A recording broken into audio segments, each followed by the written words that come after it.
আমার জবাই করতে নিছে, আমার গলার মধ্যে ছুরি ধরছে, জবাই করবো স্যার সাহেব আমি শেষ পর্যন্ত দিকে অ্যাটাক করছে, আমাদেরকে নিয়ে আসছে। আমার মাইরা লেগে লেগেছে, শুধু ঘুমাইছে। ডাউন হেড ডাউন হুজুর হেড ডাউন হ্যাঁ ঢুকাই দিছে আমার জবাই করে লাইতে লেগেছিল।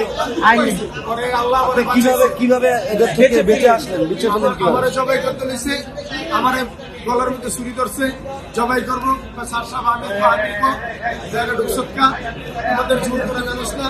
হ্যাঁ মানে আমি সাথে আমির কম না, আমি আলে এরপরে আমার চ্যানেলের মেকে সামনে দেন সরাইছে কি লাগছে, এরপরে আমার হাতের মধ্যে একটা টিপ দিছে, আমার হাতের মধ্যে